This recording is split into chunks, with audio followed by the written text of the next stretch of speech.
नमस्कार, आप देख रहे हैं न्यूज़ 69 चैनल और मैं हूं आपके साथ अंकिता। चलिए रुक करते हैं खबरों की ओर। वक्फ संशोधन के खिलाफ मध्य प्रदेश कांग्रेस विधायक आरिफ मसूद सुप्रीम कोर्ट पहुंचे। उन्होंने सुप्रीम कोर्ट में नए कानून के खिलाफ याचिका लगाई है। उन्होंने ये याचिका व्यक्तिगत तौर पर दी। इसमें मांग की गई है कि नए कानून को रद्द किया जाए, अगर जरूरी हो तो वक्फ कानून को नए तरीके से संशोधित किया जाए। आरिफ मसूद मुस्लिम पर्सनल लॉ बोर्ड के कार्यकारी सदस्य भी हैं और भोपाल से विधायक है।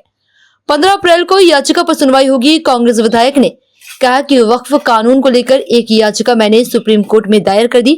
उम्मीद है कि हमारे एडवोकेट नरेंद्र मिश्रा बहुत काबिल हैं। निश्चित रूप से बहुत अच्छे तथ्यों के साथ उन्होंने याचिका लगाई है। कमियां हमने बताई हैं। एक सेंट्रल वक्फ होता है, इसमें 22 मेंबर होते हैं, इसमें 12 आपने नॉन मुस्लिम कर दिए। जब पहले ही आपने ये कर दिया तो इंसाफ तो खत्म हो गया। आरिफ मसूद ने आगे कहा कि दूसरी बात तो जो आपने कही है कि एक प्रॉपर्टी लेकर दूसरे को दी जाएगी, वो उस कानून में कहीं नहीं है।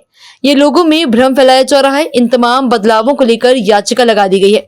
उम्मीद है कि पूरी ताकत के साथ हमारे वकील केस लड़ेंगे और सुप्रीम कोर्ट से हमें न्याय मिलेगा। ये कानून रद्द होगा। वहीं बीजेपी के प्रवक्ता सत्येंद्र जैन ने कहा कि आज कांग्रेस आरिफ मसूद के इस कदम से एक्सपोज हो गई।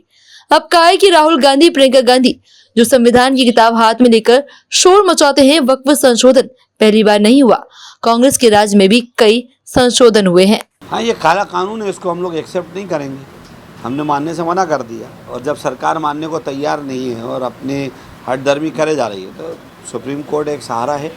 ऐसा लगता है कि सुप्रीम कोर्ट से हमें पूरा इंसाफ मिलेगा, क्योंकि जो एडवोकेट्स हैं वो बहुत काबिल हैं और जो खामियां हैं वो बहुत साफ जाहिर है कि इसमें कहीं कोई ऐसी चीज़ नहीं है जो वक्फ को संरक्षण करती हो। सारा का सारा वक्फ को अतिक्रमण कर रही है, इसलिए उसको लगाया और मुझे पूरी उम्मीद है कि न्याय मिलेगा। आधारभूत क्या ढांचा उसमें तैयार किया आपने, क्या पॉलिसी? नहीं, वकील ने कराया, बहुत अच्छे साथ करें। बहुत सारे पॉइंट्स हैं जो बिल्कुल समझने वाले हैं। कोई भी आर्टिकल को एक आर्टिकल को ख़त्म करके दूसरा आर्टिकल जब आप लाते हो तो उसकी मजबूती के लिए लाया जाता है। एक आर्टिकल ख़त्म कर रहा हो, दूसरा और कानून ला रहा हो। एक आपने पहले कानून दिया था कि जो लोग बाई यूज़र में होते थे वो भी आपका गलत है। आप पहले कहते थे कि अगर गड़बड़ी पाई जाएगी तो उसको जो वक्फ की प्रॉपर्टी बेचता है उस पर गैर ज़मानती अपराध बनता था, आपने वो ख़त्म कर दिया। तो आपने कानून को मजबूत थोड़ी करा, कमज़ोर करा। लेकिन कांग्रेस का उसका रुख समझ में नहीं आ रहा है। सोनिया गांधी, प्रियंका गांधी, राहुल गांधी का कोई बयान भी नहीं आया। हैरत की बात है, आपको क्यों नहीं समझ में आ रहा? रात में 1 बजे तक राज्यसभा में और लोकसभा में दोनों नेता बैठे रहे, वोट करके गए। अब उसके बाद कैसे समझना चाहता है देश, ये मैं नहीं समझ पा रहा। देखिए, मुझे लगता है आज पूरी कांग्रेस आरिफ मसूद जी के इस कदम से एक्सपोज हो गई है। ये वही राहुल गांधी और ये वही कांग्रेस है जो बार बार कहते थे संविधान संविधान संविधान को लेके। और ये वक्फ अमेंडमेंट जो हुआ है ये पहली बार नहीं हुआ है। ये नेहरू जी ने भी किया था, नरसिंह राव जी ने भी किया और ये मनमोहन सिंह जी ने भी किया था। उसके बाद अब वक्फ में अमेंडमेंट हुआ है, तो ये जब अमेंडमेंट हुआ है तो ये वही संविधान के द्वारा निर्मित संसद में हुआ है, लोकसभा और राज्यसभा से पारित हुआ है। और आज धिक्कार है इस कांग्रेस को, और कांग्रेस को चुल्लू भर पानी में डूब मरना चाहिए।